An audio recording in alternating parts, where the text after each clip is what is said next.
Livro do Jogador, Parte 1, Criando Personagens, Capítulo 3, Classes, Mago, Wizard. Regras do D&D 5e. Uma produção RPG Next. Sejam bem-vindos a mais um Regras do D&D 5e.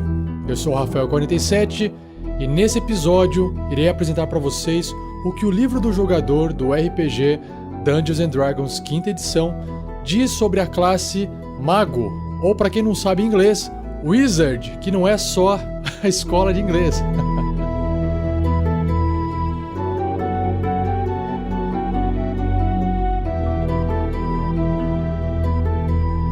Seja você também um guerreiro ou uma guerreira do bem. Para saber mais, conheça nossas metas e recompensas na campanha do Padrim em www.padrim.com.br/rpgnext.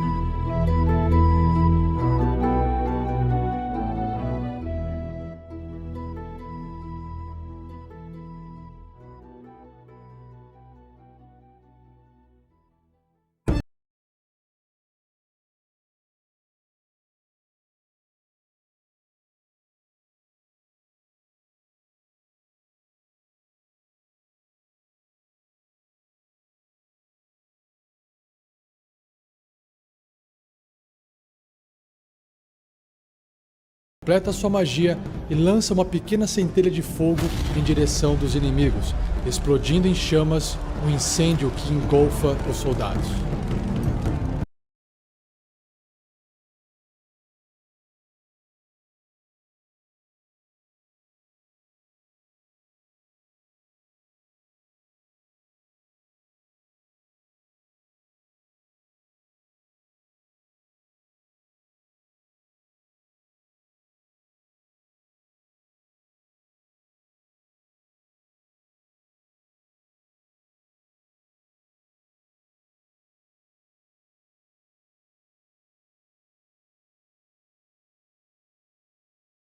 Agachado no chão em um cruzamento da masmorra, um gnomo joga um punhado de pequenos ossos com símbolos místicos escritos, murmurando algumas palavras de poder sobre eles.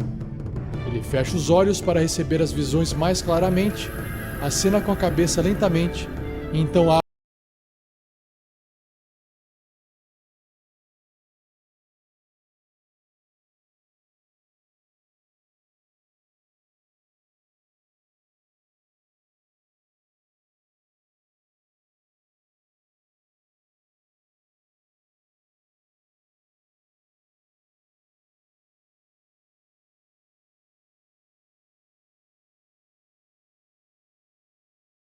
Enganos sutis e controle de mentes de força bruta. Sua magia invoca monstros de outros planos de existência, vislumbra o futuro ou transforma inimigos mortos em zumbis. Suas magias mais poderosas podem transformar uma substância em outra, evocar meteoros que caem do céu ou abrir portais para outros mundos.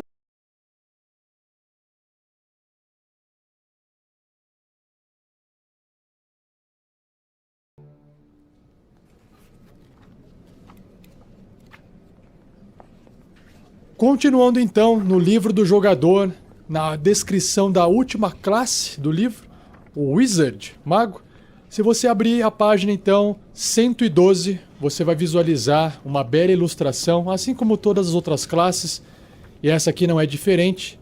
Então no primeiro plano há um mago, parece ser um senhor de pele escura, um negro, já velho, com barbas brancas compridas. Ele veste roupas que parecem meio túnicas, azuis, está apoiado com as duas mãos num cajado, todo entalhado, e dá para perceber também que em volta da sua roupa tem pergaminhos e alguns componentes mágicos pendurados, guardados.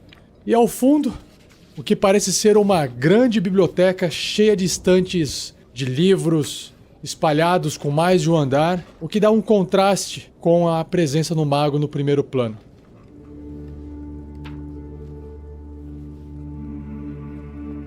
E é dentro dessa biblioteca cheia de livros que eu vim aqui conversar com o nosso amigo. Por favor, se apresente. Você não quis falar o seu nome para mim?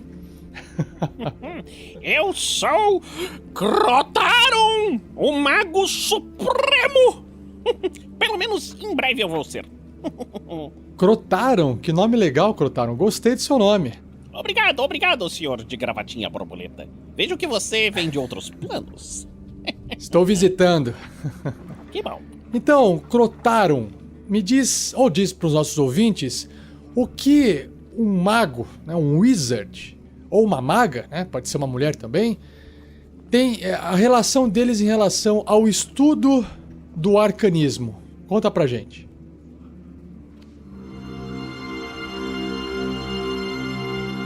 Certo, meu caro amigo. Os estudiosos do arcanismo.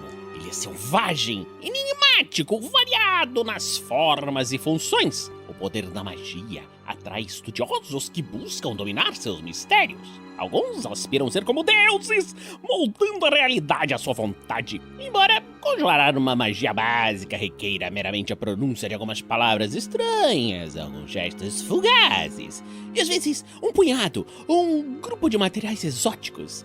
Esses materiais mal denotam a experiência alcançada após anos de aprendizagem e incontáveis horas de estudo. Magos vivem e morrem por suas magias. Todo o resto é secundário. Eles aprendem novas magias à medida que eles experimentam e crescem em experiência.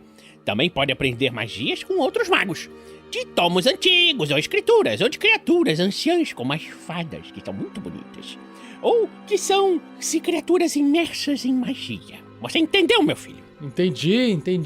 Entendi que o mago é um nerd. Como assim? O que significa essa palavra? É um discurso lá para o pessoal de um outro plano. Não liga, não. Tá certo então. Repete seu nome para eu anotar aqui, porque tá foda eu lembrar. Eu mandei pra você nos pergaminhos arcanos. É Crotaron, o Mago Supremo. Crotaron. Eu mandei pra você nos pergaminhos da discórdia. É com C, né? Com K. Ok. Obrigado, Crotaron, por ter enviado pelo Pergaminhos da Discord, que eu não tô habituado ainda com essas magias, se é que você me entende. Um dia você aprende, meu filho. Um dia você aprende. Mas, ok. Falando de nerdice de mago, falando que ele gosta de estudar através, né, de livros e com outros magos, eu acredito que ele obtém, então, ele tem um fascínio, né? Não obtém, mas ele tem um fascínio pelo conhecimento. Tô errado? Como é que funciona esse fascínio pelo conhecimento? Você está certo. O mago tem um verdadeiro fascínio do conhecimento, porque o dia a dia de nós magos, principalmente eu, o Mago Supremo, não é um dia a dia comum. É o mais próximo da vida normal que o mago consegue é ser um sábio professor em uma biblioteca, universidade. Coisa que você vê que eu estou fazendo aqui. Ele está ensinando aos outros magos e outras pessoas os segredos do multiverso.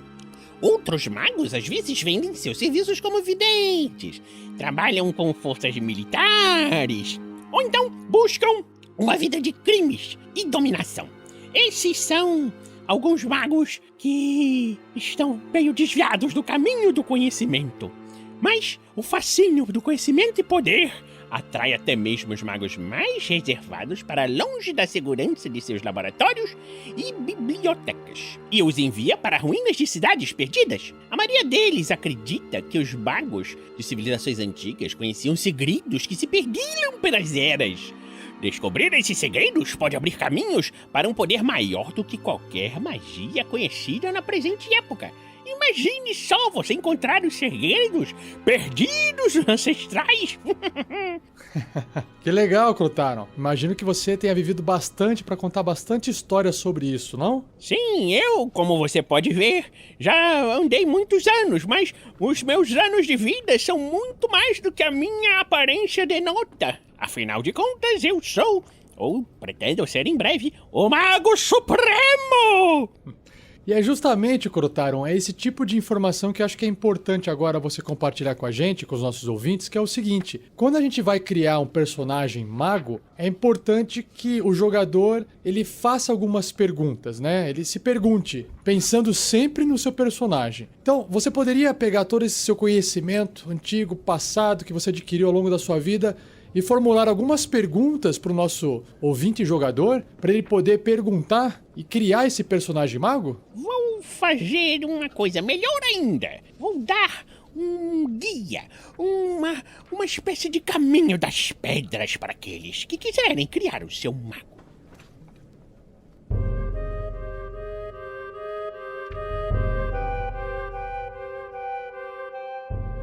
Para criar um personagem mago, você precisa ter uma história com um evento extraordinário. Como é que foi o seu primeiro contato com a magia? Você descobriu que tinha aptidão para isso? Ou você tem um talento natural, estudou muito e praticou incessantemente? Você encontrou alguma criatura mágica? Ou um tomo muito antigo que ensinou a você o básico da magia? O que tirou você de uma vida de estudos? Seu primeiro contato com o conhecimento mágico deixou sedento por mais? Você teve uma informação de uma fonte secreta do conhecimento inacessível a outros magos? Você talvez esteja simplesmente ansioso para testar suas habilidades com magia recém-descobertas frente aos perigos. Ótimas dicas, Clotharon. Eu acho que com essas perguntas o nosso ouvinte vai conseguir ter algumas ideias para criar, principalmente o passado, né, do seu personagem e justificar o porquê que ele se tornou um mago e sabe fazer magias. E, continuando para aqui conhecer o presente, no livro... você tem que saber o seu passado. Exatamente. E para a gente poder continuar entendendo como é que se constrói um personagem mago, o livro agora continua com a parte sistêmica, né? Então você pode construir um mago rapidamente, seguindo algumas sugestões que eu vou citar aqui que o livro traz para vocês.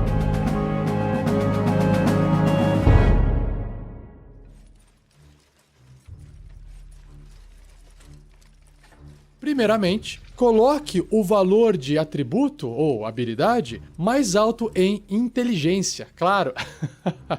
O mago vai ter que ter bastante inteligência para ser mais eficaz. E aí ele sugere que o segundo atributo pode ser constituição, que dá vida, ou destreza, que te dá agilidade e logo vai te dar um pouco de defesa a mais do que o normal. E o livro continua. Se você, jogador, planeja se unir à escola de encantamento, e o Clotharon vai falar pra gente mais na frente o que são essas escolas, né? Depois eu chamo ele aqui de volta pra falar. Então, se você escolher essa escola de encantamento, faça com que o carisma, o atributo carisma, seja o segundo melhor valor do seu personagem, ok? Continuando aqui, além de você ter definido a ordem desses atributos, escolha também o antecedente sábio. E terceiro, escolha os truques, ou seja, magias de nível 0, aquelas que você pode fazer à vontade, que são truques de luz e raio de gelo. E além de adicionar as seguintes magias de nível 1, que ele sugere no seu grimório, ou seja, o seu livro de magias, que são armadura arcana, enfeitiçar pessoas, mãos flamejantes, mísseis mágicos, queda suave e a magia sono.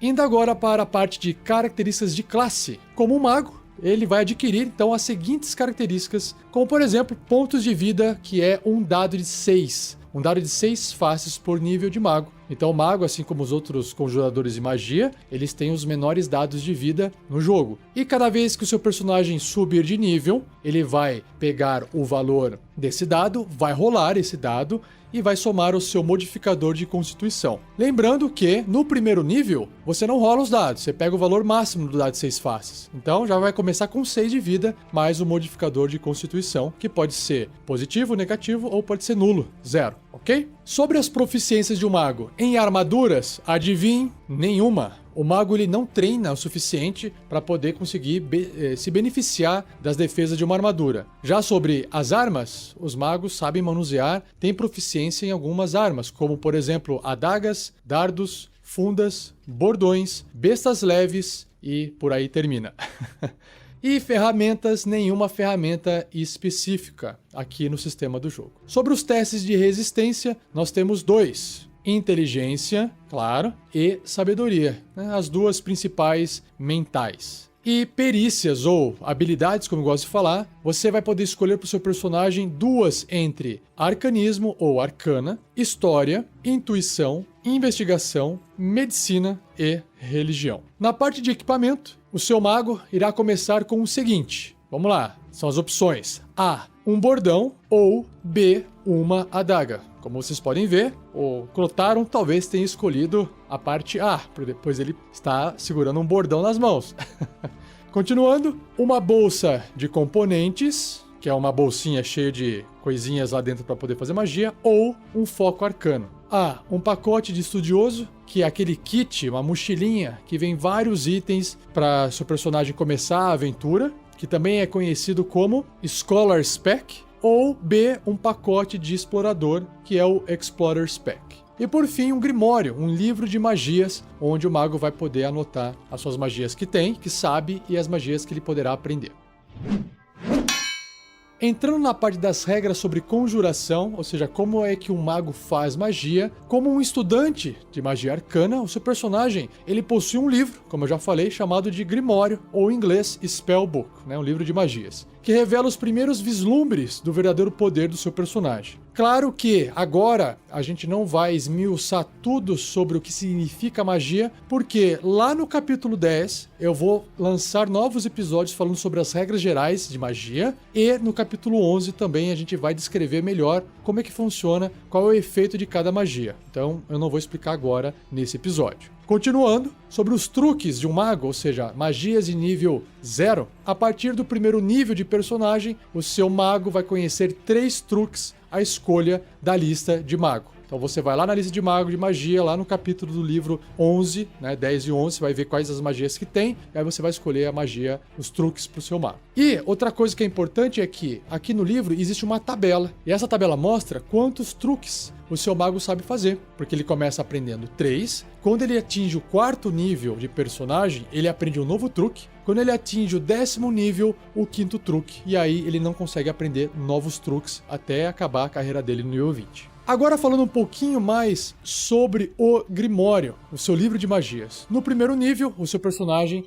possui um Grimório contendo 6 magias de mago de primeiro nível, à sua escolha. Mesma coisa, você vai escolher quais magias você quer. Um Grimório não contém truques, porque os truques estão na mente do mago, não precisa anotar no livro. E como é que o mago prepara e conjura as magias? Como é que ele faz magias? Então, a tabela, o mago, ela mostra quantos espaços de magia o seu personagem possui para fazer essas magias de primeiro nível ou níveis superiores. E lembrando que uma magia, ela pode ter do nível 1 até nível 9 no máximo. Para conjurar uma dessas magias, você tem que usar um espaço de magia do nível daquela magia ou nível superior. Então, por exemplo, uma magia de nível 1, ela pode ser feita no nível 1, pode ser feita no nível 2, pode ser feita no espaço de nível 3. Agora, uma magia de nível 2, ela jamais poderá ser feita num espaço de magia de nível 1, apenas 2 ou superior. E cada vez que o seu personagem fizer uma magia, ele vai gastar o espaço da magia que ele escolheu. E aí ele recupera esses espaços quando ele termina um descanso longo. Ou seja, fez aquela dormida básica de um dia para o outro, né? Antes de eu dar mais um pouco de exemplo, vamos dar uma olhadinha na tabela aqui do mago. Então vamos lá. No nível 1, você tem 2 espaços de magia. No nível 2, 3 espaços de magia. Quando o mago chega no 3º nível de personagem,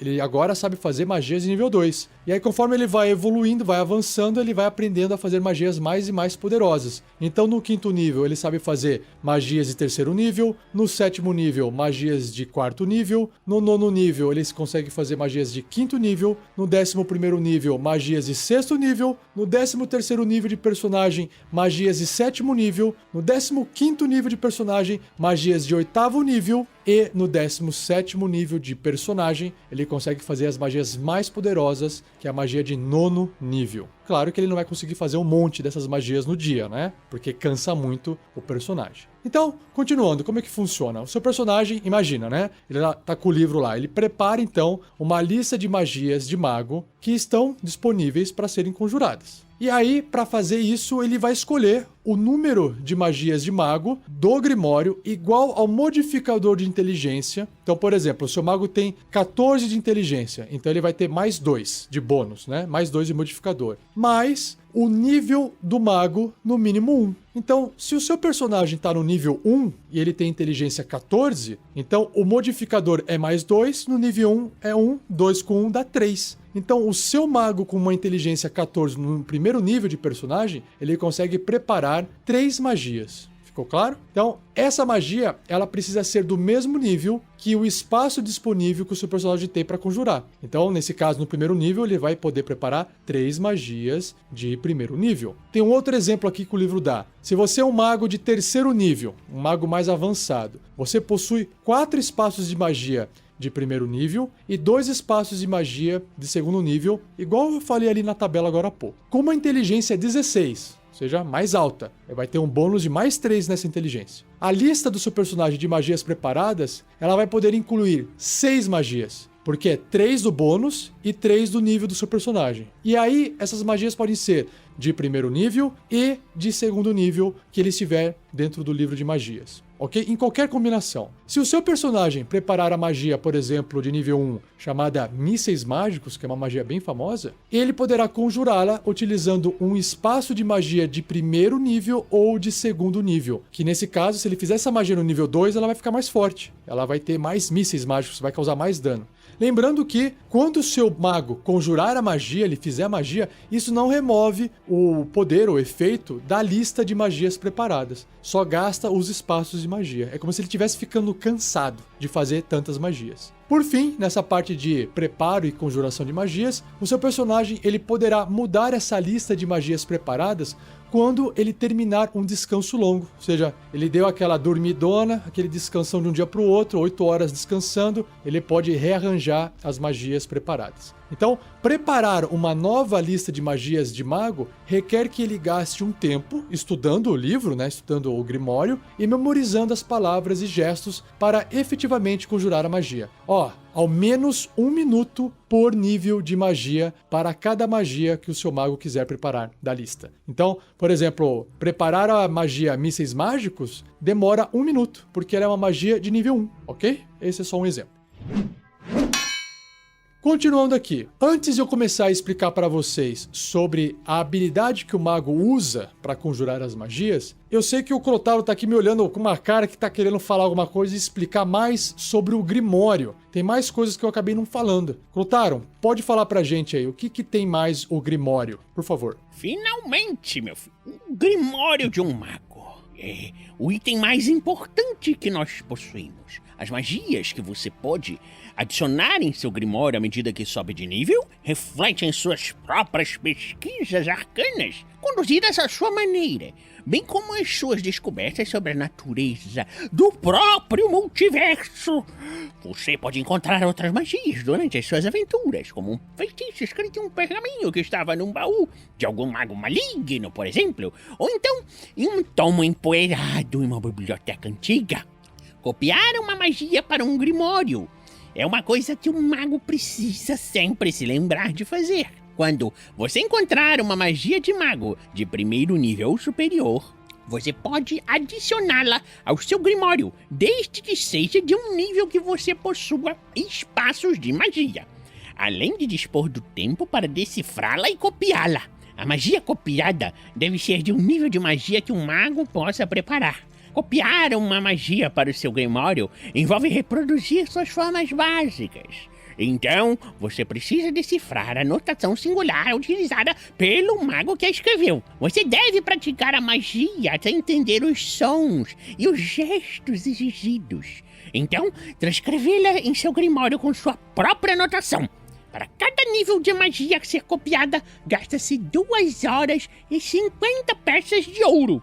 O custo representa o custo de componentes materiais que você gasta para experimentar a magia até dominá-la, bem como as finas tintas que você usa para escrevê-la. Uma vez gasto o tempo e o dinheiro, você pode preparar a magia copiada com as suas outras magias. Quando o mago precisa substituir o seu Grimório, você pode copiar uma magia do seu próprio Grimório em um outro livro. Por exemplo, se você quiser fazer uma cópia reserva do seu Grimório, uma coisa que eu recomendo, o processo é igual ao de copiar uma nova magia em seu Grimório, só que é mais rápido e fácil, porque o mago entende as suas próprias notações e sabe como conjurar a sua magia.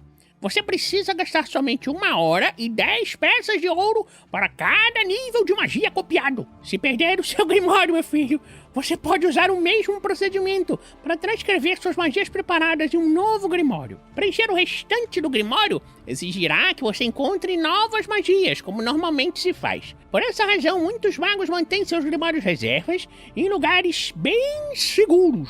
Como é esse livro especial, esse Grimório? Como ele parece? O seu Grimório é uma compilação de magias, com sua própria decoração e anotações de rodapé. Pode ser um livro de couro simples e funcional, recebido como presente de seu mestre, por exemplo. Ou um tomo finamente encadernado com bordas douradas que você encontrou em uma antiga biblioteca, ou mesmo um conjunto de folhas soltas e amontoadas, se você for um desleixado. Mas, se você perdeu o seu Grimório no acidente, pode ser que seja a sua única opção. Então, cuide bem do seu Grimório e guarde uma cópia. Já diz o velho ditado, quem tem 2 tem 1 e quem tem 1 não tem nenhum. Muito boa essa dica, Crotaro. Olha, e agora eu percebi o quão importante é o Grimório pro mago. Então, realmente, vale a pena, né? Se você tá construindo um personagem mago, invente a historinha de que ele tem uma cópia desse livro em algum lugar para poder evitar que, se de repente algum inimigo roubar o livro do mago, não vai ter chorinho de jogador não conseguindo mais fazer as magias, hein? Vamos lá então, continuando agora, descrevendo a habilidade de conjuração. Lembra o que eu falei no começo, que você tem que escolher a inteligência como o atributo principal? Então é justamente a inteligência que é a habilidade para o seu personagem conjurar essas magias de mago. Pois os magos aprendem novas magias através do estudo e da memorização. Então ele usa essa inteligência sempre que alguma magia se referir à habilidade de conjurar magias, ok? E além disso, ele também usa o modificador de inteligência, né? Aquele bônus, ou se tiver abaixo de 0, né? Vai ter um probleminha lá, mas não é o caso de vocês, para definir a classe de dificuldade a CD nos testes de resistência para as magias de mago que o seu personagem vai conjurar. E quando ele também vai realizar uma jogada de ataque com uma magia. Então lembrando, tem magias que você não precisa fazer um ataque e quem é que tem que se safar dela é a criatura, o seu alvo. Então aí se aplica a classe de dificuldade da magia. E quando você às vezes precisa acertar a magia bem no corpo da pessoa, no corpo do seu alvo, aí você está fazendo um ataque. Então, como é que você calculou isso? É muito simples. Para a classe de desafio, é 8 mais o bônus de proficiência do seu personagem, mais o modificador de inteligência dele. Ou seja, quanto mais inteligente ele for, mais difícil é de resistir ou de escapar das magias do seu personagem. Mesma coisa vale para o ataque, que vai ser igual a o bônus de proficiência do seu personagem, mais o modificador de inteligência dele. Mesma coisa. Super inteligente, mais fácil de acertar a magia. Sobre a parte de conjuração de ritual, uma parte legal aqui, um destaque, né? Porque ele pode conjurar qualquer magia de mago como um ritual, se aquela magia possuir o descritor ritual, entre aspas. Desde que possua em seu Grimório, né? Então, se ele não tiver no Grimório, essa magia não vai poder fazer, claro. E o mago não precisa ter essa magia preparada, porque é um ritual. Ele vai sentar, vai abrir o livro e vai usar aquele tempo ali para poder transformar aquela magia como se fosse um ritual. Outra coisa que tem no livro é o foco de conjuração, o foco utilizado para fazer magias. Se o mago não quiser usar a bolsinha de componentes materiais, ele pode escolher ter um foco arcano, e esse foco arcano vai ser encontrado no capítulo 5 do livro do jogador do D&D quinta edição, e eu não vou falar disso agora, porque a gente vai descrever em episódios futuros, mas esse foco pode ser utilizado então para poder fazer as magias de mago. É como se fosse a varinha do Harry Potter, provavelmente vai ter alguma coisa parecida com isso. E como é que o seu personagem mago aprende magias de primeiro nível ou superior? Como é que funciona essa regra? A cada nível de mago adquirido, o seu personagem poderá adicionar 2 magias de mago à sua escolha no Grimório dele. Ou seja, independente dele ter encontrado um livro ou um pergaminho para poder fazer uma cópia de uma magia, quando ele subir de nível, ele vai escolher uma magia ali e aprender aquela magia. E aí converse com o seu mestre para tentar definir como é que ele aprendeu a fazer aquilo lá, né? Cada uma dessas magias deve ser de um nível que ele possua espaços de magia, conforme mostrado na tabela mago que eu já falei para vocês. Então, por exemplo, no nível 2, ele continua só sabendo magias de nível 1. Então ele vai aprender novas magias, só que ainda de nível 1. E claro que, durante as aventuras do mago, ele poderá encontrar outras magias e adicioná-las, desde que pague o custo, igual o Crotaron acabou de explicar, para poder transcrever aquela magia para o seu Grimório.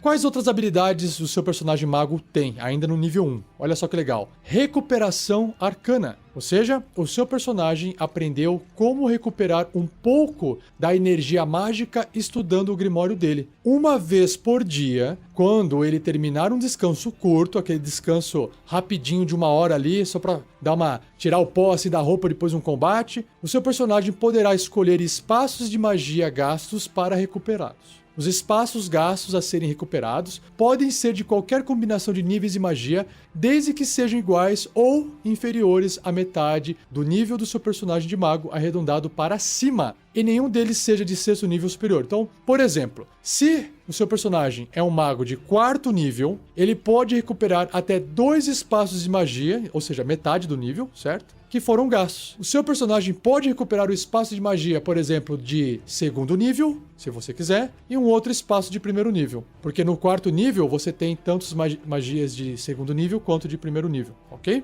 Isso é muito bom, porque apesar do seu personagem estar sempre consumindo os espaços de magia ao longo do dia, toda vez que ele faz um descanso curto, ele está sempre recuperando parte dessa energia. Já no 2º nível de mago, o seu personagem aprende ou desenvolve a tradição arcana. Então, quando ele atingir esse 2º nível, você poderá escolher uma tradição arcana, que vai moldar a prática de magia de uma das 8 escolas que depois o Crotaron vai apresentar pra gente. Essas escolas são abjuração, adivinhação, conjuração, encantamento, evocação, ilusão, necromancia e transmutação. A gente já vai detalhar um pouco mais sobre elas, porque cada uma dessas escolas vai trazer um benefício específico para o seu personagem. E também, lógico, depois do 2º nível, quando o seu personagem estiver no 6º, no 10º e no 14º nível, também vai ter novos poderes através dessa escola.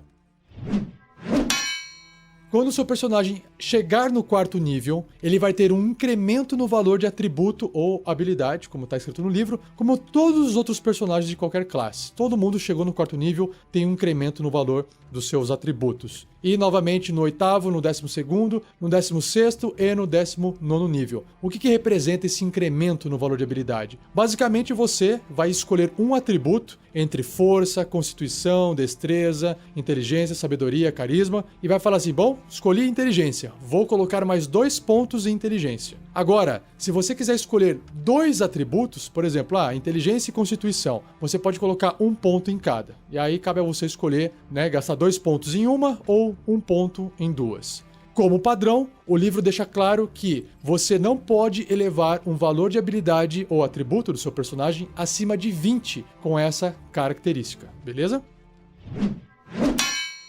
Agora, dando um salto, antes de a gente começar a falar mais sobre as tradições arcanas, quando o seu personagem estiver no 18º nível, ele alcançará tamanha maestria em determinadas magias que ele vai poder conjurá-las à vontade. Isso se chama habilidade de dominar magia. Então, você escolhe uma magia de mago de 1º nível e uma magia de mago de 2º nível do Grimório do seu personagem. Ele vai conjurar essas magias em seu nível mínimo, ou seja, nível 1, nível 2, sem gastar espaços de magia quando as estiver preparadas. Olha só que legal, que forte, né? O mago pode estar sempre fazendo alguma magiazinha fraca, que ele já escolheu ali, sem gastar espaço de magia. Então tá fazendo quase que automaticamente, sem se cansar. Caso o seu personagem queira, ele poderá conjurá-las com um espaço de nível superior, ou seja, vamos pegar lá, míssil mágico. Eu quero fazer no nível 5, né, de magia. Só que aí, nesse caso, você vai ter que gastar o espaço de magia do seu personagem como normalmente se faz, beleza?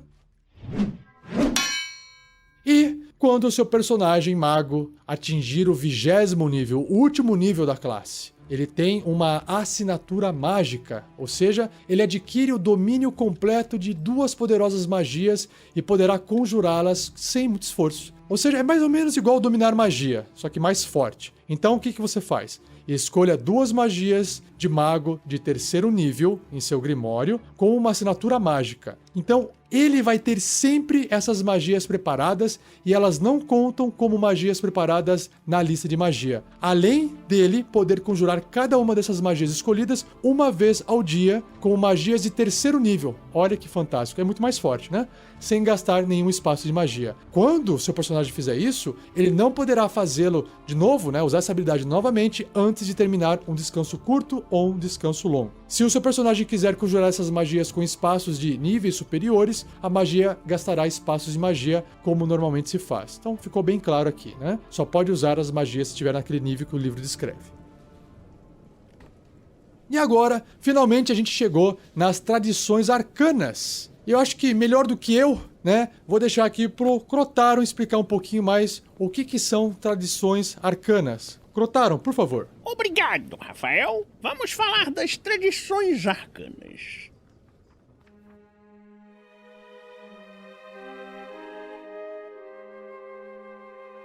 O estudo da magia é antigo, remetendo às primeiras descobertas letais da magia.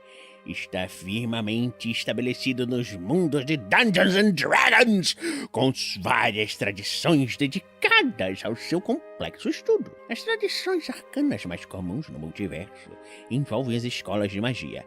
Magos, através das eras, catalogaram milhares de magias, agrupando-as em 8 categorias chamadas escolas, como descrito no capítulo 10. Em alguns lugares, essas tradições são literalmente escolas. Um mago pode estudar na escola da ilusão, enquanto outro estuda em um ponto diferente da cidade na escola de encantamento. Em outras instituições, elas funcionam mais como departamentos acadêmicos, com faculdades rivais, competindo por estudantes e financiamentos.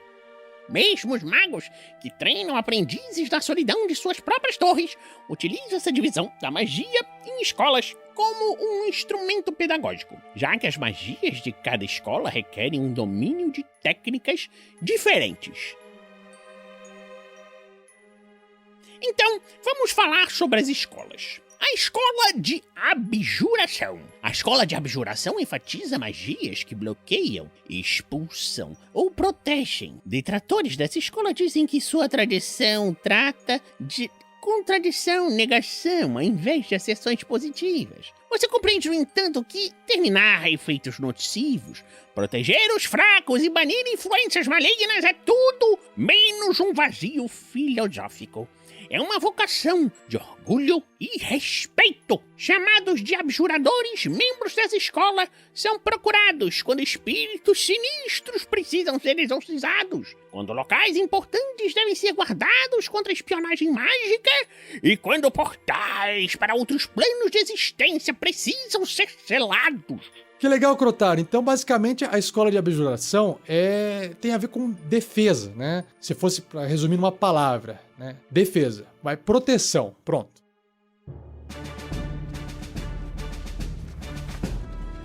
Então, se você escolheu para o seu personagem mago ser dessa escola de abjuração, ele vai ter a abjuração instruída, né? Porque ele está ali estudando, está sendo instruído nisso.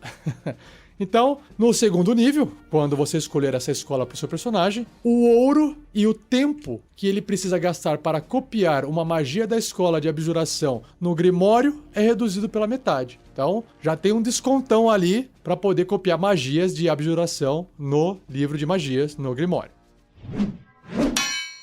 A outra característica que tem, por ser dessa escola, é a proteção arcana. A partir do segundo nível, o seu personagem poderá tecer a magia em volta dele para proteção. Quando ele conjurar uma magia de abjuração de primeiro nível ou superior, ele poderá simultaneamente usar uma vertente do poder da magia para criar uma proteção mágica em si mesmo, que dura até ele terminar um descanso longo. Olha que legal. A proteção tem pontos de vida iguais ao dobro do nível do mago, mais o modificador de inteligência. Sempre que ele sofrer dano, a proteção sofrerá o dano no lugar. Se o dano da proteção reduzir a 0 pontos de vida, aí claro que o mago sofre qualquer dano remanescente. Quando a proteção estiver com 0 pontos de vida, ela não poderá mais absorver dano, mas a mágica permanece. E toda vez que o seu mago dessa escola de abjuração conjurar uma magia de abjuração de primeiro nível superior, a proteção recupera um número de pontos de vida igual ao dobro do nível da magia. Olha que legal. E uma vez que ele tenha criado essa proteção, ele também não poderá criá-la novamente até terminar um descanso longo. Olha que interessante. Basicamente, ele está potencializando todo o poder da magia de abjuração e está levando isso para um nível que só ele vai poder fazer. Então, para quem realmente quer trabalhar com proteção, essa é a sua escola, né? Tá claro aqui. Já no 6º nível, a próxima característica se chama proteção projetada. Vamos ver o que é isso aqui, ó. Quando uma criatura que o seu personagem mago possa ver até 9 metros de distância dele e essa criatura sofrer dano, ele poderá usar essa reação, a reação que ele tem, para fazer com que a sua proteção arcana absorva aquele dano. Uau, que massa! Ou seja, ele está realmente projetando algo que vai tomar dano no lugar daquela criatura, que provavelmente vai ser um amigo seu, imagino. Ou não, às vezes pode ser um inimigo que você queira salvar, né, de um ataque do seu bárbaro louco, enfurecido, e não, cara, precisamos mantê-lo vivo. E aí usa essa habilidade. Se esse dano reduzir a proteção a 0 pontos de vida, a criatura protegida sofrerá qualquer dano remanescente. Claro que, né, não tem como proteger 100%, né? Às vezes, ainda mais um ataque bárbaro que pode ser muito forte. Mas tá valendo, é uma proteção. Legal. E, a partir do 10º nível, uma nova habilidade chamada de Abjuração Aprimorada. Quando o seu personagem conjurar uma magia de abjuração que requeira que ele realize um teste de habilidade como parte da conjuração da magia, como, por exemplo, contra mágica ou dissipar magia, porque ele tem que fazer ali um teste de habilidade, um teste de atributo, seu personagem, então, adiciona o bônus de proficiência a esse teste de habilidade. Ok, então você fica aí com essas magias que tem essas rolagens de atributo mais forte. E a partir do 14º nível, nessa escola de abjuração, seu personagem aprende resistência à magia. Ou seja, ele passa a ter vantagem em testes de resistência contra a magia. Claro! Além disso, ele também terá resistência contra o dano de magias. Ou seja, o que é resistência em testes de resistência? Que lá, olha, rola aí uma destreza, um teste de resistência de destreza, porque vai escapar aqui da baforada do dragão, por exemplo, ou de uma bola de fogo, né? Então, nesse caso, se é considerado aquele efeito uma magia, ele vai ter o quê? Vantagem, vai rolar 2 dados para poder fazer aquele teste. E, se não tem como evitar, não tem como fazer um teste, ele vai ter o quê, então? O dano vai ser resistido, metade do dano ele vai receber. Legal, não? Ou seja, porque a escola de abjuração dá proteção a esse mago. Maravilha, Crotaro, agora é a hora da gente explicar para os nossos ouvintes o que significa, o que representa, como é que funciona a escola de conjuração. Na escola de conjuração, você, como um conjurador, prefere magias que produzam objetos e criaturas do nada. Você pode conjurar nuvens esvoaçantes de gás mortal, ou invocar criaturas de outros lugares para lutar por você.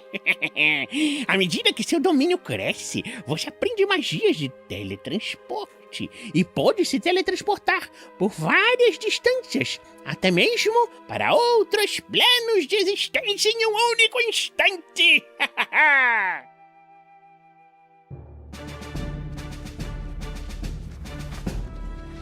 Maravilha! Então, quando você escolher para o seu personagem mago essa escola no 2º nível, olha só que interessante, ele vai ter o quê? A conjuração instruída, que é a mesma coisa que a abjuração instruída, segue a mesma lógica. O ouro e o tempo que o seu personagem precisará gastar para copiar uma magia da escola de conjuração para o grimório dele é reduzido à metade. A partir do 2º nível, a Conjuração Menor é o nome da nova habilidade. Ou seja, quando o seu personagem escolher essa escola, ele poderá usar a ação dele para conjurar até um objeto inanimado na mão ou no chão, em um espaço desocupado que ele possa ver até 3 metros de distância. 3 metros são 2 quadradinhos. Esse objeto não poderá ter mais do que 90 centímetros de largura, nem pesar mais de 5 quilos, e a forma dele deverá ser de um objeto não mágico que, claro, o mago já tenha visto na vida. Esse objeto é visivelmente mágico, emanando penumbra, ou seja, uma luz meio fraca, a 1,5 metros, ou seja, um quadradinho de distância dele. Então todo mundo que olhar vai perceber que aquilo é um objeto mágico por causa desse brilho que sai dele. E o objeto desaparece depois de 1 hora quando ele usar essa característica novamente ou se ele sofrer qualquer dano. Então assim, pensa o seguinte, né? Criar esse objeto pode ser para atrair criaturas com uma inteligência mais baixa, para criar uma distração, para poder talvez até criar ali um agrado para alguém num evento, né, numa taverna. Então assim, tem muito mais uma função de roleplay, né, de narrativo, do que sistêmico mecânico, porque ele também não vai causar dano, não vai fazer muita coisa, não vai fazer nada, a não ser interferir no que está acontecendo no cenário, com as criaturas ou com as pessoas em volta desse objeto que você criou. A partir do 6º nível, a nova habilidade adquirida se chama Transposição Benigna, ou seja, o seu personagem poderá usar a ação dele para se teletransportar até 9 metros em um espaço desocupado que ele possa ver, ou seja, é basicamente 6 quadradinhos. Além disso, ele poderá escolher um espaço ao alcance que esteja ocupado por uma criatura, pequena ou média, e se essa criatura for voluntária, eles dois se teletransportam trocando de lugar. Olha só que legal. Às vezes isso aí pode ser utilizado, né? Ô guerreiro, entra aqui no meu lugar que eu tô aqui ferrado. Uma vez que ele usar essa característica, não poderá usá-la novamente até terminar um descanso longo ou até conjurar uma magia de conjuração de 1º nível ou superior. Ou seja, recarrega esse poder de teletransporte aí, fazendo magias de 1º nível. Eu achei muito legal essa habilidade. E quando ele começar no 10º nível de mago, com essa escola de conjuração, ele aprende a conjuração focada. Ou seja, quando ele tiver concentrado em uma magia de conjuração, a concentração não pode ser interrompida como resultado por ter sofrido dano. Porque existe uma regra, né, que se o seu mago estiver concentrando em uma magia, tem magias que você tem que manter ela funcionando através da concentração. Quando ele sofre dano, ele corre o risco de perder a concentração dessa magia. Nesse caso, mesmo ele sofrendo dano, nada vai acontecer com essa magia concentrada. E a partir do 14º nível, a habilidade nova adquirida se chama Invocações Resistentes. Qualquer criatura que o seu personagem mago invocar ou criar com uma magia de conjuração terá 30 pontos de vida temporários, ou seja, é uma invocação mais resistente. A próxima escola do livro é a escola de adivinhação. Em inglês é Divination. Crotaro, explica pra gente, fala mais sobre essa escola. A escola de adivinhação. Os conselhos de um adivinho são procurados tanto pela realeza quanto pelos plebeus comuns, por todos que buscam uma compreensão mais clara do passado, presente e futuro. Como um adivinho, você se esforça para separar os véus do espaço, tempo e da consciência, de modo que você possa ver claramente. Você trabalha para dominar magias de discernimento, visão remota, conhecimento sobrenatural e previsão.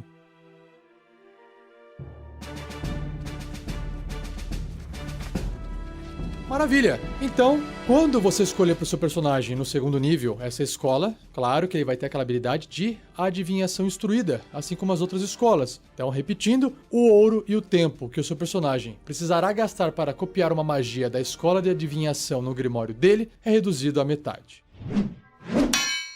Ainda no 2º nível, ele se torna um prodígio, que faz com que seu personagem tenha vislumbres do futuro, né? Isso começa a aparecer na consciência dele. Ou seja, quando ele terminar um descanso longo, você vai ter que rolar 2 dados de 20 faces e você anota esses números. Então, você, jogador do seu mago, poderá substituir qualquer jogada de ataque, teste de resistência ou teste de habilidade do seu personagem, ou até outra criatura que fez, que, claro, ele tinha que estar vendo esse personagem, por um desses 2 números que você rolou e anotou. Vale a pena lembrar que você deve fazer isso antes da rolagem e você pode substituir uma rolagem dessa forma apenas uma vez por rodada, né? Você tem 2 números lá, tem que usar apenas um deles. Então eu achei muito legal essa mecânica de você prever o futuro, né? Você tá anotando o número, claro que o número pode sair um número ruim, mas uma hora pode ser que seja interessante você acabar escolhendo aquele número ruim, porque aquele número ruim pode ser menos pior do que a rolagem que você fez. Então, né? A não ser que seja um 1, né? Aí não tem muito como escapar.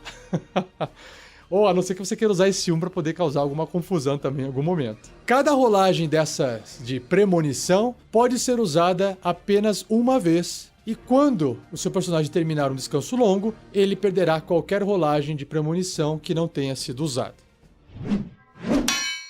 A partir do 6º nível, a nova habilidade se chama Especialista em Adivinhação, que representa que conjurar magias de adivinhação para o seu personagem se tornou tão fácil que isso requer apenas uma fração do esforço dele para conjurar, para fazer as magias. Ou seja, quando ele conjurar uma magia de adivinhação de 2º nível ou superior usando um espaço de magia, ele vai recuperar um espaço de magia gasto. Olha que legal. O espaço de magia que ele recupera deve ser de um nível inferior ao da magia conjurada e não pode ser maior do que 5º nível. Então, um exemplo, você estava lá fazendo uma magia de nível 3 e você quer recuperar um espaço de magia de nível 2. Porque ela é inferior, então você pode. Ou um espaço de magia de nível 1. E não tem por que você fazer isso, né? Porque o nível 2 é melhor. Mas, às vezes, você fez de novo uma magia de nível 3. E você quer recuperar mais um espaço de magia, mas os de nível 2 estão todos já recuperados. Então, você recupera um espaço de magia de nível 1. Então, é legal que você meio que se auto-recarrega fazendo as próprias magias. Achei muito legal. A partir do 10º nível, nasce o quê? Um 3º olho no seu personagem, bem no meio da testa. Não, isso aqui é só uma metáfora, pessoal. O que representa isso? Ele poderá usar a ação dele para aumentar os poderes de percepção. Ou seja, quando ele fizer isso, por isso que tem um 3º olho, né? O seu personagem vai escolher os benefícios a seguir, que dura até ele ficar incapacitado ou realizar um descanso curto ou longo. E o seu personagem não poderá usar essa característica novamente até ele ter terminado um descanso longo, aquela dormidela longa. Então, quais são as habilidades que ele pode usar? Os benefícios aqui, ó. Visão no escuro, visão etérea, compreensão maior e ver invisibilidade. Então, vamos lá. Visão no escuro, você adquire visão no escuro com alcance de 18 metros, como descrito no capítulo 8. Bom, se você já é de uma raça que já enxerga no escuro, esse poder aqui não vai ter utilidade para você. Então, vamos ver os outros. Visão etérea. Você pode ver no plano etéreo com alcance de 18 metros. Aí já começou a ficar interessante. Porque o plano etéreo é um plano que meio que copia um pouco o plano material. Então, às vezes, tem coisas que podem estar escondidas lá que vocês não estão enxergando no plano material. Então, pode ser que tenha algo aí na história que justifique o seu personagem chegar no éter, né, no plano etéreo. O outro se chama compreensão maior, ou seja, o seu personagem poderá ler qualquer idioma, o que pode ser muito interessante para uma aventura. E por último, ver invisibilidade, o que parece ser o mais forte de todos, pois o seu personagem poderá ver criaturas e objetos invisíveis até 3 metros de distância dele, aos quais ele tem a linha de visão. 3 metros não é muito longe, né? São 2 quadradinhos e tem que ter linha de visão, não pode ver atrás da parede, mas pelo menos está enxergando alguma coisa invisível, né? E a partir do 14º nível, ele se torna um prodígio maior. Ou seja, as visões nos sonhos do seu mago se intensificam e pintam um quadro mais preciso na mente dele do que está para acontecer. Ou seja, ele está prevendo o futuro de forma mais precisa. Você vai rolar 3 dados de 20 faces ao invés de 2 e vai anotar esses valores. Pronto. Então ficou mais forte aquela habilidade chamada prodígio. Por isso que se chama prodígio maior. A próxima escola, que a gente vai citar aqui do livro, é a Escola de Encantamento. Notaram? Por favor. Como membro da Escola de Encantamento, você afiou suas habilidades de entrar magicamente e seduzir outras pessoas e monstros. Alguns encantadores são pacifistas, que fascinam os violentos para que larguem suas armas e enfeitiçam os cruéis para pedir misericórdia. Outros são tiranos que dominam magicamente os involuntários, obrigando-os a servi-lo. A maioria dos encantadores está em algum lugar dentre esses extremos.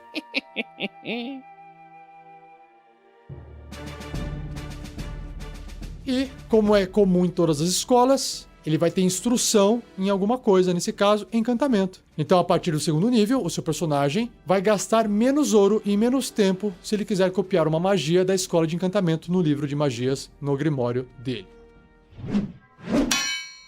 A próxima habilidade se chama Olhar Hipnotizante. A partir do segundo nível, quando você escolher essa escola para o seu personagem, as palavras suaves e o olhar encantador dele podem escravizar magicamente outra criatura. Ah, que legal, vamos ver.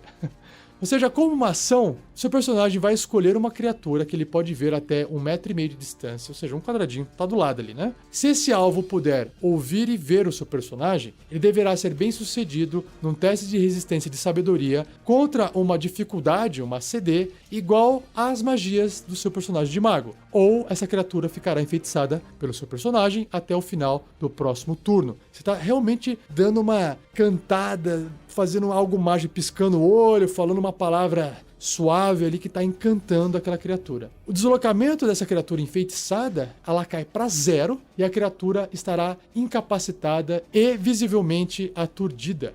Tá ali assim, em êxtase, sei lá. Nos turnos subsequentes do seu personagem, ele poderá usar a ação dele para manter esse efeito, estendendo a duração até o final do próximo turno dele. No entanto, o efeito termina se o personagem se afastar a mais de 1,5 metro da criatura, se a criatura não puder nem ver e nem ouvir o personagem seu, ou se a criatura sofrer dano. Mas aí, até aí, imagina, tá lá encantando, o ladino vem lá por trás, causa um ataque furtivo e aí já foi, né? Assim que o efeito terminar, ou se a criatura for bem sucedida no teste de resistência, de sabedoria, né, aquele teste inicial contra esse efeito, o seu personagem não poderá usar mais essa característica nessa criatura novamente até terminar um descanso longo. Né? Tem que dar um tempinho para poder tentar fazer de novo. Então eu achei muito legal, né? Olhar hipnotizante. Você hipnotiza, enfeitiça uma criatura que esteja bem ao seu lado. Muito bom. A próxima característica se chama Encanto Instintivo. Começando no sexto nível, quando uma criatura que o seu personagem puder ver que esteja até 9 metros de distância, e essa criatura realizar uma jogada de ataque contra o seu personagem, ele poderá usar a reação para desviar do ataque. Olha que legal. Contanto que exista outra criatura no alcance do ataque. Então, sei lá, tem que ter o seu amigo guerreiro tem que estar ali do lado. A criatura atacou você, o mago. Você está desviando automaticamente, porque tem um guerreiro do lado. O atacante, então, deve realizar um teste de resistência de sabedoria contra uma dificuldade, uma CD, igual a das magias de mago do seu personagem. Caso essa criatura falhe nesse teste, o atacante deverá atacar a criatura mais próxima dele, vamos supor o guerreiro aí no exemplo, excluindo o seu personagem ou ele mesmo, que não pode se auto-atacar. Se existirem diversas criaturas próximas, o atacante escolhe qual alvo deseja atacar. Se ele tiver sucesso nesse teste, então o seu personagem não poderá usar essa característica contra o atacante novamente até terminar um descanso longo. E o seu personagem deverá escolher usar essa característica antes de saber se o ataque atingiu ou errou. Então não tem como falar assim, deixa eu ver se esse ataque é certo, meu guerreiro, né? Ou o colega meu aqui. Não, tem que escolher. Primeiro eu vou fazer isso, depois resolve o ataque da criatura. E criaturas que não podem ser enfeitiçadas são imunes a esse efeito, ou seja, não vai funcionar com muita criatura assim. O que eu achei legal dessa habilidade é que ela exige, né, ela leva em consideração que tem alguém sempre ali do lado do mago, para que aquela pessoa ou criatura possa ser o alvo, né? Ou seja, se o mago estiver sozinho andando por aí, não vai ter muita eficácia esse poder. A próxima característica se chama Dividir Encantamento. Dividir encantamento. Vamos ver. A partir do 10º nível, quando o seu personagem conjurar uma magia de encantamento de nível 1 ou superior, que tem uma única criatura como alvo, o seu personagem poderá fazer com que ela afete uma segunda criatura. Beleza, simples e direto. Vou encantar aqui essa criatura, agora eu posso encantar duas, porque só tinha um alvo, agora eu posso escolher outro alvo. Legal. E por fim, a última característica dessa escola é alterar memórias, que ela é adquirida no 14º nível. Ou seja, o seu personagem ganha a habilidade de tornar uma criatura inconsciente da influência mágica sobre ela. Interessante. Quando ele conjurar uma magia de encantamento para enfeitiçar uma ou mais criaturas, ele poderá alterar a compreensão de uma criatura para que ela continue sem saber se está sendo enfeitiçada. Além disso, assim que a magia expirar, ele poderá usar a ação dele para tentar fazer com que aquela criatura escolhida esqueça parte do tempo que permaneceu enfeitiçada. Você já está manipulando completamente a mente da criatura. A criatura deve ser bem sucedida num teste de resistência de inteligência contra uma dificuldade igual a das magias de mago, ou perderá uma quantidade de horas da memória, que legal, igual a 1 mais o modificador de carisma, no mínimo 1. E aí o seu personagem pode fazer com que aquela criatura esqueça menos tempo e o total de tempo não pode exceder a duração da magia de encantamento. Enfim, vamos entender o geral aqui, né? Porque a matemática você só vai gravar quando você for usar. Basicamente, o seu personagem está controlando a quantia de informação que aquela criatura esquece. E isso é muito foco em roleplay. De repente ele esqueceu porque que ele estava ali. De repente ele recebeu uma ordem do chefe dele de caçar vocês e ele esqueceu disso. Imagina a confusão que não vai causar na mente dessa criatura. Pô, bem legal. Gostei bastante. E olha, importante, hein, pessoal? Se você vai escolher essa escola de encantamento, para você se beneficiar desse bônus aqui, ó, do modificador de carisma, lembre-se de colocar, né, uns pontinhos a mais em carisma no seu mago. A próxima escola se chama Escola de Evocação. Crotaron, conta pra gente mais sobre ela. A escola de evocação. Você foca seu estudo para criar poderosos efeitos elementais, como um frio cortante, uma chama intensa, aval estrondoso, um relâmpago devastador e ácido ardente. Alguns evocadores encontram emprego nas forças militares, servindo como artilharia para explodir fileiras de inimigas ao longe. Outros usam seu poder espetacular para proteger os fracos, enquanto alguns buscam o ganho próprio como bandidos, aventureiros ou aspirantes a tiranos.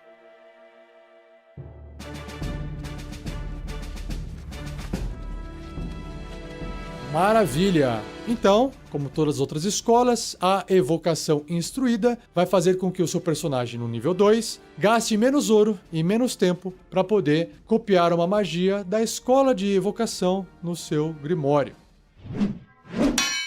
Ainda a partir do segundo nível, uma nova característica adquirida se chama Esculpir Magias, ou seja, o seu personagem poderá criar bolsões de segurança relativa contra os efeitos das magias de evocação que o seu personagem mesmo faz. Quando ele conjurar uma magia de evocação que afeta outras criaturas que ele possa ver, ele poderá escolher um número delas igual a 1 mais o nível da magia. Essas criaturas escolhidas passam então automaticamente nos testes de resistência contra a magia conjurada que o seu personagem acabou de fazer, e elas não sofrem dano, se normalmente sofreriam metade de um sucesso no teste de resistência. Então vamos lá. Para que serve isso?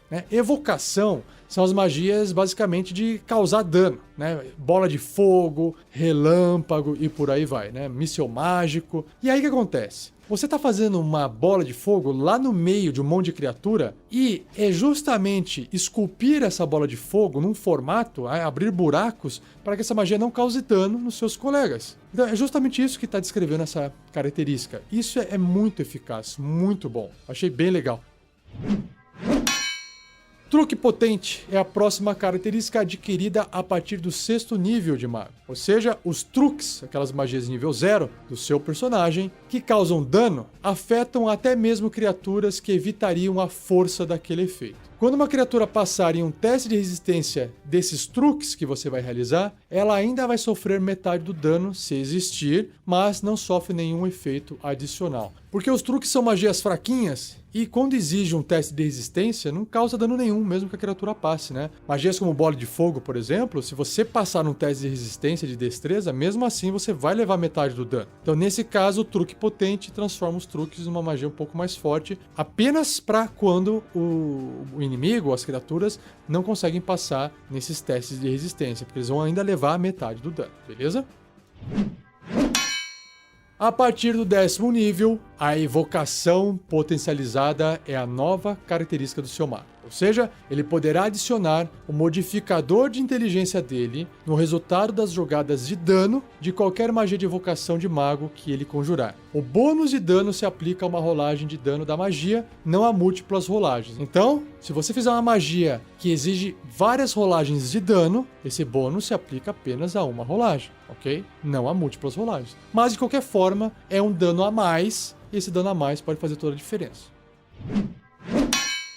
Por fim, A partir do 14º nível, a nova característica adquirida se chama Sobrecarga, onde o seu personagem poderá aumentar o poder das magias mais simples que ele tem. Quando ele conjurar uma magia de mago de 5º nível ou inferior, exceto truques, que são as magias de 0 nível, que cause dano, a magia causa dano máximo. Uau, muito legal. Ou seja, sabe aqueles dados que você tá vendo lá? Se você não quiser rolar, não precisa, né? Porque você vai pegar simplesmente os valores máximos de cada dado. É um D6, causa 6 de dano. É um D10, causa 10 de dano. E por aí vai. A primeira vez que o seu personagem fizer isso, ele não vai sofrer nenhum efeito adverso. Nossa, imagina o que vai acontecer depois. Porém, se ele usar essa característica de novo antes de terminar um descanso longo, o seu mago sofrerá 2 dados de 12 faces de dano necrótico para cada nível de magia, imediatamente após conjurá-la. Por quê? Porque ele está sobrecarregando o poder, e isso está causando dano a ele. Cada vez que ele usar essa característica antes de terminar um descanso longo, o dano necrótico por nível da magia aumenta em 1d12, em um dado de 12 faces. E esse dano ignora qualquer resistência ou imunidade, ou seja,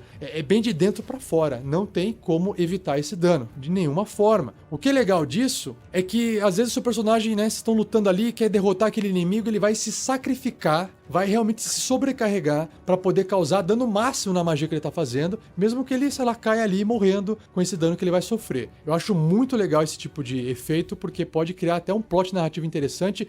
Inclusive, imaginem que pode ter, às vezes, um mago amarrado sob tortura, ou sob um efeito onde ele fica se sobrecarregando e fazendo magias de nível 1, e sofrendo dano, e por aí vai. E aí o pessoal dá um jeito de curar ele. Imagina, né, plots narrativos envolvendo esse tipo de habilidade, eu acho bem legal.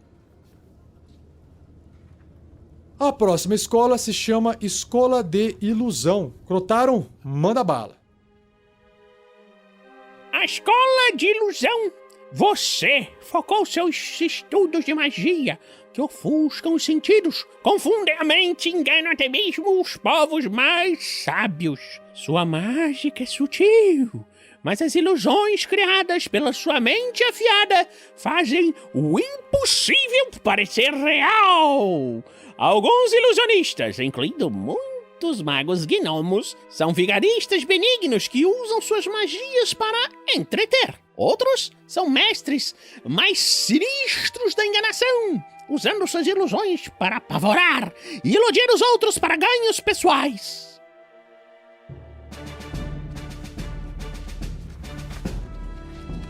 Bom, legal. Ilusão é isso aí. Vamos ver o que tem para quem é dessa escola. Então, como todas as outras escolas, quando o seu personagem, né, estiver no segundo nível e tiver escolhido a escola de ilusão, o ouro e o tempo que ele precisaria gastar para copiar uma magia da escola de ilusão no grimório dele é reduzido à metade. Isso se chama ilusão instruída.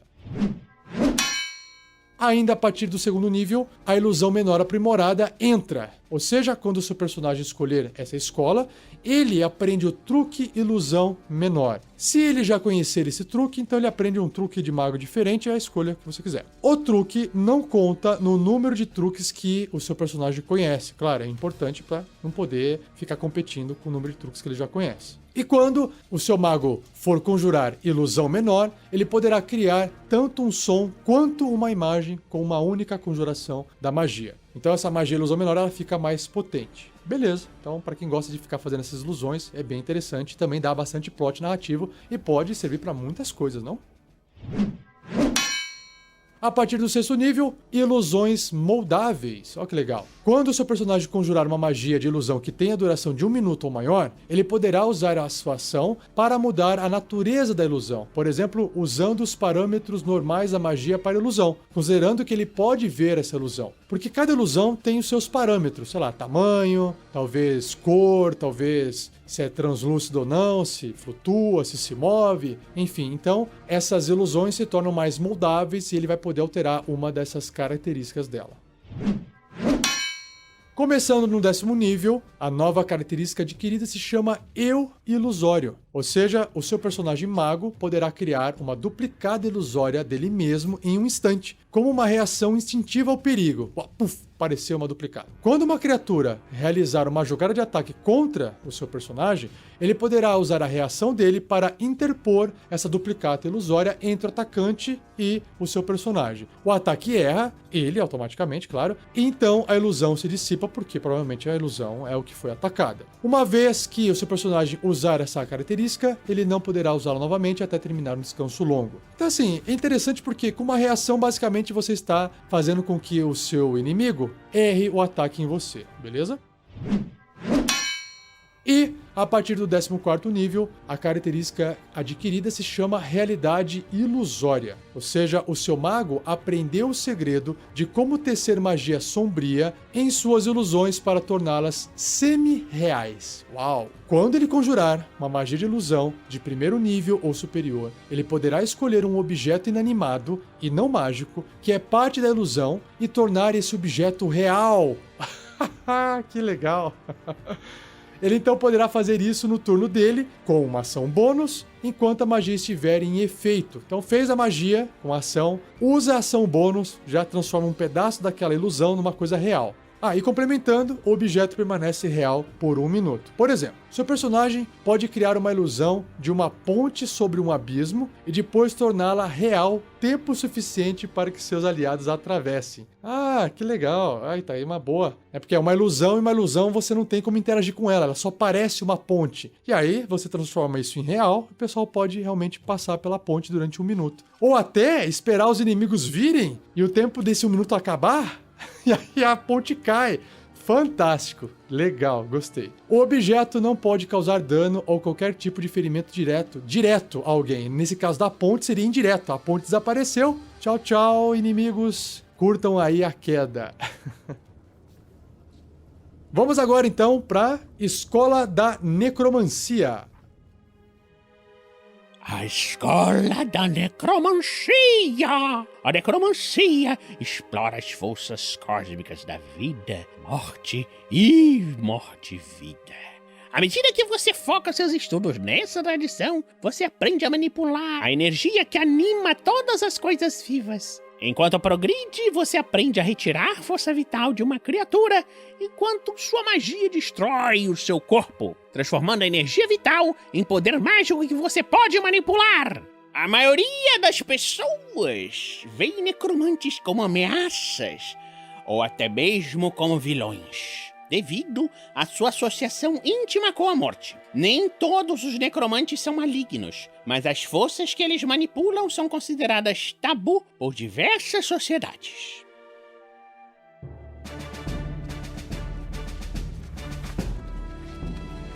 Legal, então se o seu mago resolveu se tornar aí um necromante, ele vai ter a necromancia instruída. E quando ele quiser fazer uma cópia de uma magia de necromancia no grimório dele, ele vai apenas gastar metade do ouro e metade do tempo para poder copiar essa magia.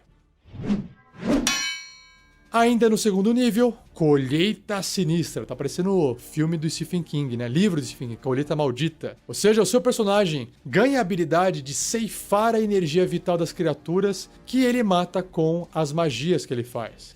Gostei, cara. Uma vez por turno, quando ele matar uma ou mais criaturas com uma magia de nível 1 ou superior, ele recupera uma quantidade de pontos de vida igual ao dobro do nível da magia ou o triplo do nível do seu personagem, se a magia pertencer à escola de necromancia.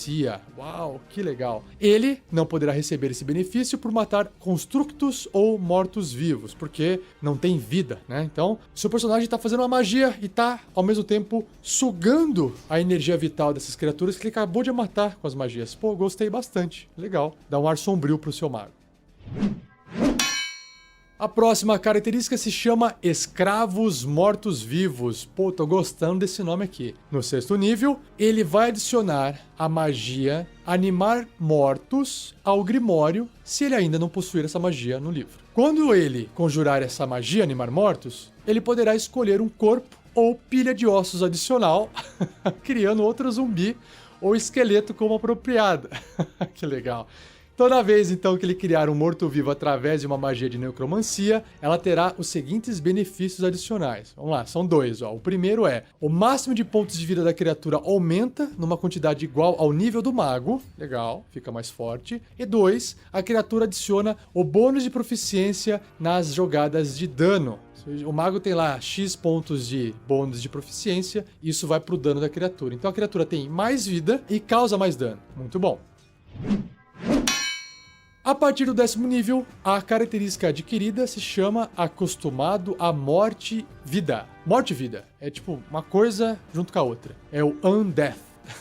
Ou seja, o seu personagem terá resistência a dano necrótico e o máximo de pontos de vida não pode ser reduzido. Gente, isso aqui é muito bom, porque tem algumas criaturas, principalmente morto-vivo, né? Que ao invés de ele causar pontos de vida de dano, né? Ao invés de ele remover os pontos de vida do seu personagem, ele suga os pontos de vida máximo do seu personagem. Por que isso é ruim? Porque aí você não consegue curar o seu personagem, porque o que limita o quanto você pode curar são os pontos de vida máximo. Esse mago, nesse 10º nível, não pode mais ter seus pontos de vida máximo reduzidos. Isso é muito bom, ok? E essa característica representa também que o seu personagem passou tanto tempo lidando com mortos-vivos e com as forças que animam essas criaturas, que ele se acostumou com alguns dos seus piores efeitos. Então essa é a justificativa para ele não perder os seus pontos de vida máximo.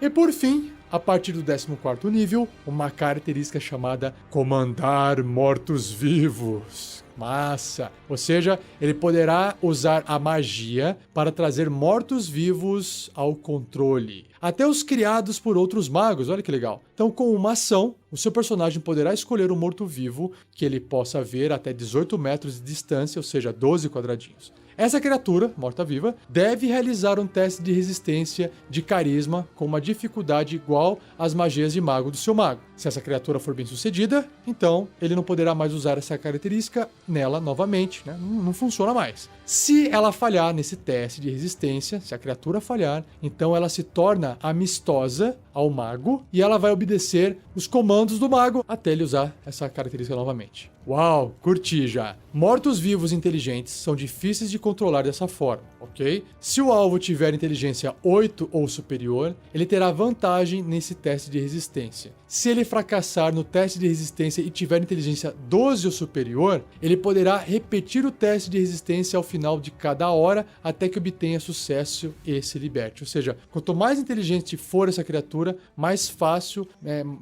facilidade ela vai ter de conseguir quebrar esse controle do mago, esse comando do mago, ok? Isso completa, né? Eu acho que o mago necromante é aquele mago que está controlando mortos-vivos. Achei muito legal, bacana.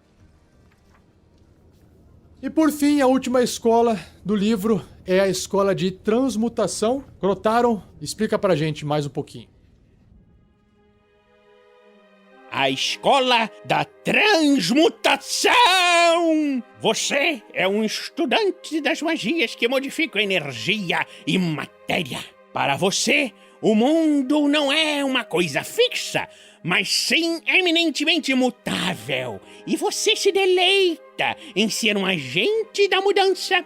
Você impunha a matéria-prima da criação e aprendeu tanto formas básicas quanto qualidades mentais. Sua magia lhe dá as ferramentas para se tornar o ferreiro da forja da realidade.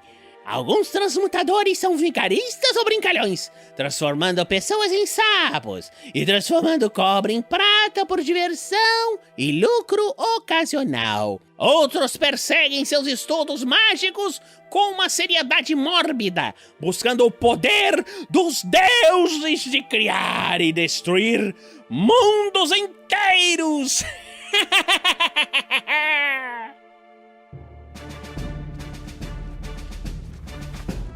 Então, para você que gosta de ter um mago que transforma as coisas, né? Quando o seu personagem tiver escolhido essa escola, ele então vai ter a transmutação instruída. O ouro e o tempo que ele vai gastar para copiar uma magia da escola de transmutação no grimório dele é reduzido à metade. Também no segundo nível, a alquimia menor é uma característica que quando o seu personagem escolher essa escola, ele vai adquirir e aí ele pode alterar temporariamente as propriedades físicas de um objeto não mágico, alterando de uma substância para outra. Então, seu personagem realiza um procedimento alquímico especial em um objeto composto inteiramente de madeira, pedra, mas não uma pedra preciosa, por exemplo, ferro, cobre, prata, transformando em um material diferente entre esses. Para cada 10 minutos que ele gastar realizando esse procedimento, ele poderá transformar 30 centímetros cúbicos de material, ou seja, 30 por 30 por 30. Após uma hora, ou até ele perder essa concentração, como se estivesse se concentrando numa magia, o material reverte à substância original. Ou seja, é mais uma habilidade do livro que tem muito mais aplicação dentro da história, dentro de uma situação de roleplay, de RPG, que não necessariamente envolve rolagem de dado, que não necessariamente envolve, né, um ataque ou uma magia, mas pode causar, às vezes, uma total diferença numa situação com uma conversa com alguém, para enganar alguém. Sei lá, você quer transformar madeira em pedra, madeira em ferro, pô, aquilo lá vai ficar pesado, vai afundar. Então tem inúmeras possibilidades, basta usar a criatividade. A próxima habilidade se chama Pedra de Transmutador. A partir do 6º nível, seu personagem poderá gastar 8 horas criando uma pedra de transmutador que armazena magia de transmutação. Ele poderá se beneficiar dessa pedra ou dá-la para outra criatura. Uma criatura ganha um benefício à escolha do seu personagem enquanto essa pedra estiver na posse. Quando ele criar essa pedra, então, você vai escolher um benefício entre as opções a seguir. Então vamos lá, são 4. Visão no escuro com alcance de 18 metros, como descrito no capítulo 8, ou seja, é parecido com a escola de adivinhação, só que tem uma pedrinha envolvida agora. Segunda opção, segundo benefício, um aumento de 3 metros no deslocamento enquanto a criatura não estiver sobrecarregada. Então, nesse caso, a pedra vai deixar ele muito mais rápido, né? 3 metros são 2 quadradinhos a mais ali. Terceiro benefício, proficiência em testes de resistência de constituição, ok. E quarto benefício, resistência a dano ácido, frio, fogo elétrico ou trovejante, escolhido por você, né, pelo jogador, quando escolhe esse benefício. Cada vez que o seu personagem conjurar uma magia de conjuração de primeiro nível superior, ele pode mudar o efeito dessa pedra que ele criou se ela estiver na posse do seu personagem. Se ele criar uma nova pedra de transmutador, a anterior para de funcionar. Então eu acho interessante, porque é uma pedrinha que você coloca ali no bolso e ela te dá uma habilidade a mais. De repente seu personagem mago fez uma magia de nível 1 ou superior e você muda o efeito. Opa, eu sou um humano, não consigo chegar no escuro. Beleza, vou fazer uma pedra que chega no escuro. Ah, agora eu preciso sair correndo, já que eu saí da caverna não tá mais escuro, agora eu preciso fugir desse ogro maluco aqui atrás. Então eu faço uma magia de nível 1 e troco o poder da pedra, agora eu posso correr mais. Então é para isso que serve essa pedrinha. Achei bem legal.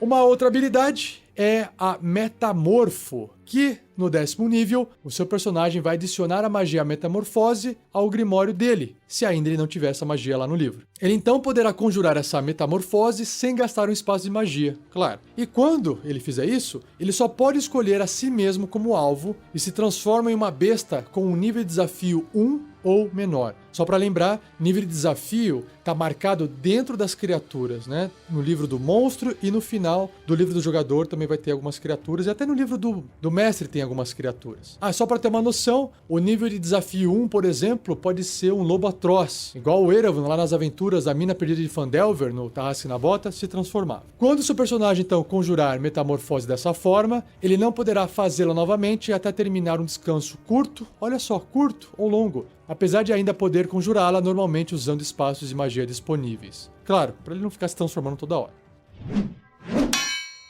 Por fim, a última característica adquirida por um mago da escola de transmutação é o mestre transmutador, que a partir do 14º nível, ele poderá usar a ação dele para consumir a reserva de magia de transmutação armazenada dentro daquela pedra de transmutador que ele criou em uma única explosão. Sei lá, granada, né? Pega a pedra e taca, vai virar uma granada. Quando o seu personagem fizer isso, ele vai escolher um dos seguintes efeitos, que são 4. Já vou ler para vocês. Essa pedra de transmutador ela é destruída e não poderá ser refeita até ele terminar um descanso longo. Então vamos ver quais são os efeitos de destruição dessa pedra, de explosão, né? Primeiro, transformação maior. Seu personagem pode transmutar um objeto não mágico, não maior do que 1,5 m cúbico, ou seja, um quadradinho ali no cenário, em outro objeto não mágico de tamanho e massa similares e de valor igual ou inferior. Então, fazer uma coisa maior e mais pesada não dá, mas inferior dá. Então, seu personagem deverá gastar 10 minutos manipulando o objeto para transformá-lo. Então, você jogou ali como se fosse a pedrinha, colocou do lado, e ela vai se destruir, e aí ela vai começar a transformar esse objeto que é bem maior. Panaceia. O seu personagem remove todas as maldições, doenças e venenos afetando uma criatura que ele tocar com essa pedra de transmutador. Essa criatura também recupera todos os pontos de vida. Então, é bem direto, mas também bem útil. O outro efeito pode ser restaurar vida, ou seja, o seu personagem poderá conjurar reviver mortos em uma criatura que ele puder tocar com essa pedra de transmutador, sem gastar espaço de magia ou precisar ter a magia nesse grimório. Então tá aí um efeito de trazer alguém de volta à vida. E por fim, restaurar juventude, ou seja, o seu personagem toca a pedra de transmutador em uma criatura voluntária e a idade aparente da criatura é reduzida em 3d10 anos. Olha só, idade aparente, porque ela ainda vai morrer de velhice. Para o mínimo de 13 anos, não tem como deixar o jogo para criancinhas, hein? É no mínimo 13 anos. Esse efeito não estende a vida útil da criatura, claro, né? Senão ficaria fazendo essa magia constantemente e a pessoa iria viver para sempre. Então é só a aparência que fica mais jovem. Imagina, galera, essa pedra aqui vai ter sucesso com muita gente na aventura, hein? Imagina o cara vendendo essa pedra, quer ficar mais jovem? Não precisa mais comprar esses cremes embelezadores, tomar essas cervejas que as pessoas falam, esses xaropes mágicos que o pessoal fala que rejuvenesce. Não, realmente aqui essa pedra transmutadora faz isso. E faz porque está escrito no livro.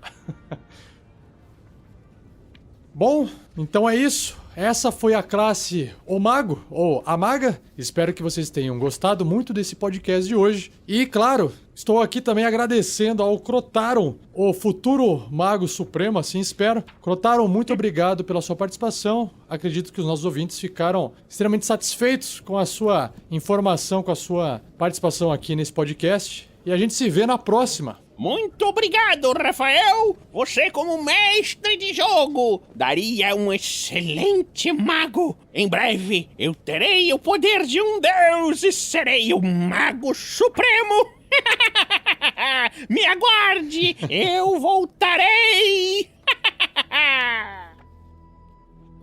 Muito bom, galera. Nossa, caramba, quanta coisa o mago tem. Mas é isso. E segura as pontas aí, não vai embora. Se você ainda não conhece os nossos outros podcasts, aventuras RPG, bate-papo e até sobre outros sistemas, acesse rpgnext.com.br e dê uma olhada lá, beleza? Lembrando que a gente fez um post recentemente sobre as cartas da falha crítica, tá? Para testes, são 52 cartas digitais que você pode baixar, você pode até imprimir se você quiser, ou se você quiser colocar na sua mesa digital, na sua mesa virtual, como o Roll20, por exemplo, e rolar uma cartinha toda vez que sair uma falha crítica na rolagem do D20, no ataque do seu personagem, para você ver um efeito. Então acesse lá rpgnext.com.br, corra a página para baixo, que lá embaixo vai ter as opções de postagem no nosso blog, vai estar lá, cartas de falha crítica. Ou, se você quiser, busque aí na lupinha, digita lá cartas de acerto crítico, que também tem, e cartas de falha crítica, beleza?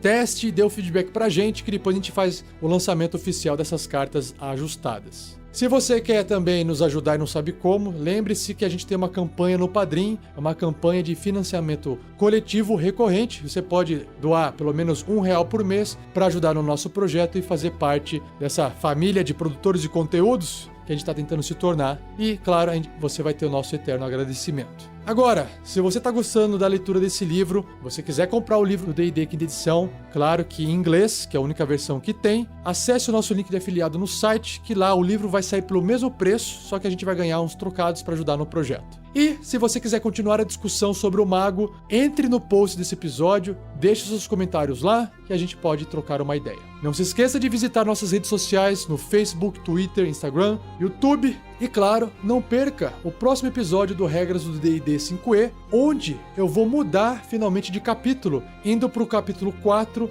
onde a gente vai falar sobre personalidades e antecedentes e